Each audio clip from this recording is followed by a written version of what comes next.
ఇప్పుడు మంచి కొండ మీద ఉన్నాం, మంచి యాంగిల్లో తీసుకుందాం. సీన్ మాత్రం అద్దరిపోవాలి, మంచి లొకేషన్ కూడా బాగుంది. సైడ్ తీసుకో, కొంచెం రైట్ తీసుకో. అద్దరిపోయింది, అద్దరిపోయింది. పోజ్ మాత్రం ఫొటోస్ పర్ఫెక్ట్గా వస్తున్నాయి. రైట్ దాని ఇటు సైడ్ అద్దరిపోయింది. మంచి జూమ్ యాంగిల్లో తీసుకుందాం. కొద్దిగా సైడ్ జరుగు. అద్దరిపోయింది, పర్ఫెక్ట్.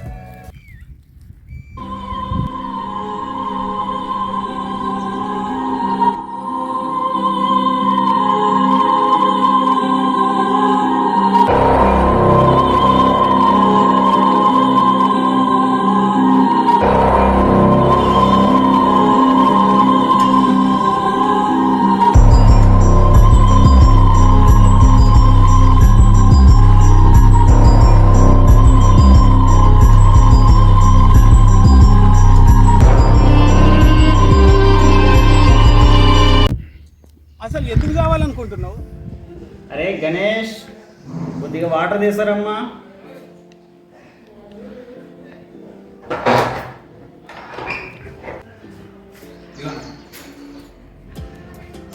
ఏరా, ఈసారన్నా పాస్ అవుతావా? అవుతానన్నా కంపల్సరీ. రే, పాస్ అయితేనే ఇంట్లో ఉంటావు, లేదంటే గేట్ బయట ఉంటావు. అవుతానన్నా కంపల్సరీ.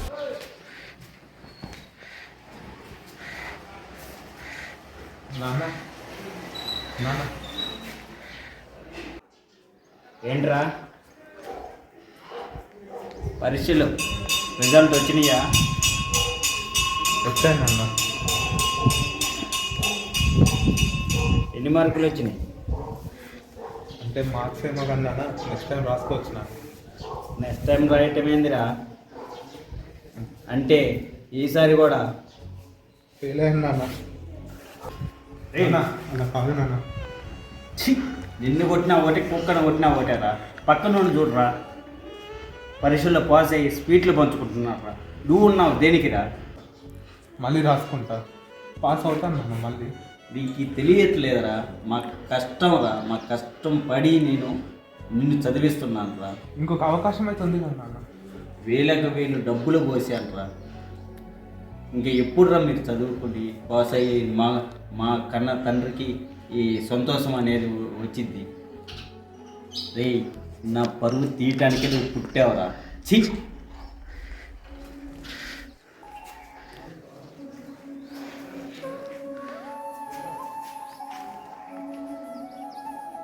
ఎందుకు ఇట్లా మా నాన్న ఇట్లా చేస్తున్నాడు? అసలుకి ఒక అవకాశం ఉంది కదా రాసుకోవడానికి. అంటే ఒకసారి ఫెయిల్ అయితే తింటేనే ఇంకా నా బతుకు. ఇంకొక అవకాశం కూడా ఇవ్వరా? ఈ బతికి కూడా వేస్ట్ అసలుకి. ఫెయిల్ అయితే చచ్చేదేముంది బ్రో. ఇప్పుడు ఫెయిల్ అయినా మా ఫ్రెండ్కి ఎక్కువ మార్కులు వచ్చినాయి, వాడు వస్తున్నాడు, ఇంటికి వస్తున్నాడు, వాడు మార్కులు చెప్తున్నాడు, నాకేమో మార్క్స్ లేవు. మా నాన్న తిరగడానికి కానీ చేయడానికి కానీ మీ కొడుకు కింద మార్క్స్ వచ్చినా అవి ఇవి అని చెప్పుకోలేకపోతున్నాడు ఫెయిల్ అయినా అని. అందుకనే వాళ్ళ పరువు కాపాడదామని చనిపోదాం అనుకుంటున్నాను.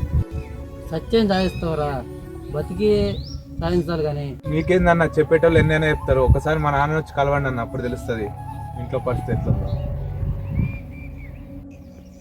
ఏముంది, మా నాన్నకి ఎప్పుడు సర్టిఫికేట్స్ ఆ మార్క్సే కావాలి, కానీ ఇంత తెలివి ఉండి కూడా ఏం లాభం అని. కూర్చొని ఒకరు 5 నిమిషాలు మాట్లాడితే సరిపోద్ది కదా నాన్నతో. కూర్చొని మాట్లాడేదైతే ఇంత దాకా రాదు కదా, సూసైడ్ చేసుకునేదాకా. మనోడు చెప్పింది నిజమే దానా. ప్రాబ్లం మనోడి దగ్గర లేదు, వాళ్ళ నాన్న దగ్గర ఉంది. పద, వాళ్ళ నాన్నతోటే మాట్లాడదాం. ఏం మాట్లాడుతున్నావు బ్రో నువ్వు? నిజం, నాన్నతో మాట్లాడదాం పండి. చూడు గణేష్, నీకు ఇప్పుడు మేము చెప్పేది ఆశ్చర్యంగా అనిపించచ్చు, కానీ ఇదే నిజం. వాళ్ళు ఇప్పుడున్న జనరేషన్ సర్టిఫికేట్లు, చదువులు ఇవే చూస్తారు, కానీ వాళ్ళకి చెప్పే రీతిలో మనం చెప్తేనే వాళ్ళకి అర్థమవుతుంది.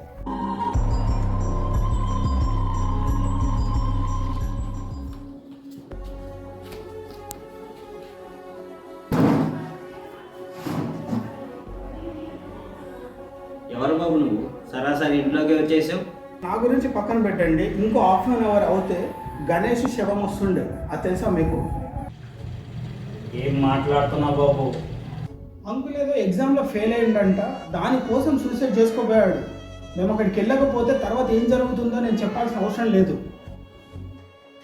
పరీక్షల్లో ఫెయిల్ అయ్యాడా? ఛ, నా పరువు మొత్తం తీసేది. ఇప్పుడు మా చుట్టాలకి, స్నేహితులకి ఏం సమాధానం చెప్పమంటావు? ఒక్కొక్కడు చూడు వాళ్ళ తండ్రి పేరు ఎలా నిలబెడుతున్నాడు. కానీ వీడు ఫెయిల్ అయిందే కాకుండా ఇలాంటి పిచ్చి పిచ్చి పనులు చేస్తున్నాడు. ఛ, ఇలాంటి వాడు నా కొడుకు అని చెప్పుకోవటానికి అసహ్యంగా ఉంది.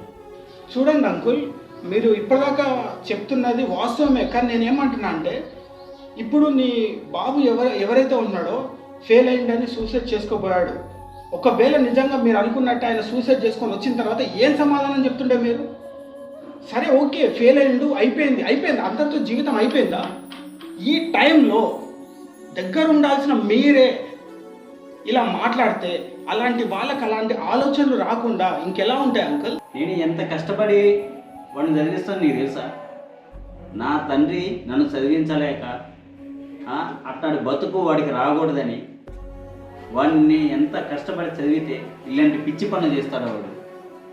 మాది మధ్య తరగతి కుటుంబం.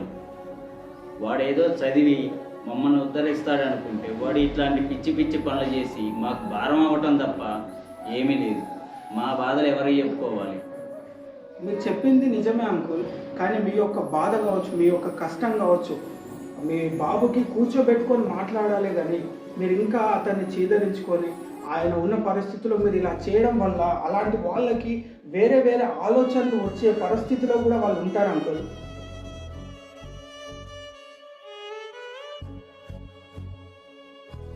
ఒక్కసారి ఆలోచించండి అంకుల్. మీరు ఇప్పుడు గణేష్ ఏదైతే చెప్పలేని పరిస్థితిలో ఉన్నాడో, ఇప్పుడు ఫ్రెండ్స్ కావచ్చు, ఫ్యామిలీ కావచ్చు, ఇరుగు పొరుగు వాళ్ళు కావచ్చు, ఇంకెవరైనా కావచ్చు, వాళ్ళ కోసం మన జీవితం అయితే కేటాయించడం కరెక్ట్ కాదు అంకుల్. ఫస్ట్ వాడిలో ఏం టాలెంట్ ఉంది, వాడు ఏం చేయగలుగుతాడు అనేది చూడాలి. ఎందుకంటే ఎవడు ఎప్పుడు ఎలాంటి పరిస్థితులు మారుతాయో కూడా ఎవరికి తెలియదు. ఈ సర్టిఫికెట్లు, ఈ పర్సంటేజ్లు ఎవరికో చెప్పుకోవడానికి మాత్రమే పనికొచ్చే ఇప్పుడున్న సొసైటీలో మనం ఏం చేయగలుగుతాం అనేది ఆలోచించాలి. ఒక్కసారి గణేష్ని కూర్చోబెట్టి మాట్లాడండి అంకుల్. మీరు దగ్గర తీసి మాట్లాడి అడగండి. ఎందుకంటే మీ యొక్క కష్టం కూడా వాళ్ళకి తెలియాలి. మీరు కాకుంటే ఇంకెవరి దగ్గర తీస్తారు అంకుల్? ఎక్కడ వాడు? గణేష్,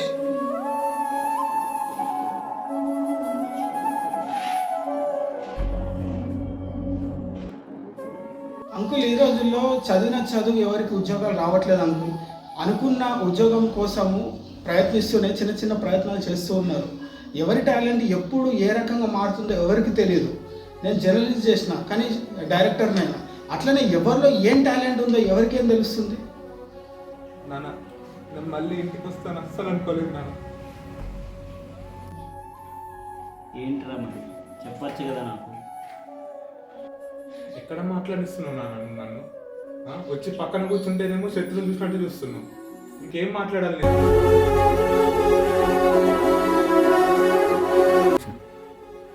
ఫెయిల్ అయినా అంటున్నావు కానీ పాస్ అయ్యే అవకాశం కూడా ఉంది కదా నాన్న. ఫస్ట్ అటెంప్ట్లోనే అందరు పాస్ అవుతారని గ్యారంటీ లేదు కదా నాన్న. చదివిన వాళ్ళందరూ దాంట్లో కొంతమంది పాస్ అవుతారు, కొంతమంది ఫెయిల్ అవుతారు నాన్న. అట్లాంటి ఫెయిల్ అయిన వాళ్ళందరూ తప్పు చేసినట్టు కాదు కదా.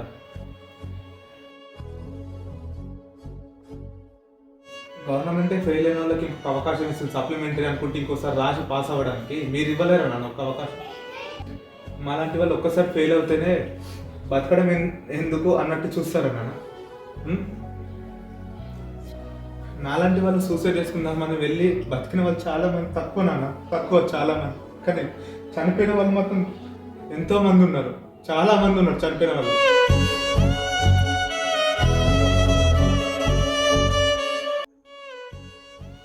ఒక వయసులోనే కదా నాన్న మీకు ఏమైనా చెప్పాలనుకున్నా చెప్పేది. ఆ వయసులో మీతో మాట్లాడదామంటే భయం, ఎక్కడ కొడతారా అని భయం, ఎక్కడ తిడతారా అని భయం ఏమైనా చెప్పుకోవాలంటే. అప్పుడేమో మీరు మీ దగ్గరికి కూడా రాణిస్తలేరు. ఇంకేం చెప్పుకోవాలి నాన్న మీ దగ్గరికి వచ్చి? చూడు గణేష్, నీ మనసులో ఉన్న బాధ నాకు ఎంత చెప్పినా కూడా నేను ఏం చేయలేదు. నీ మనసులో ఉన్న బాధ మనస్ఫూర్తిగా నీ తండ్రితో పంచుకో. ఏదైనా నీకు చేయాలంటే నీ తండ్రే చేస్తాడు. ఓకే అంకుల్, ఉంటాను అంకుల్.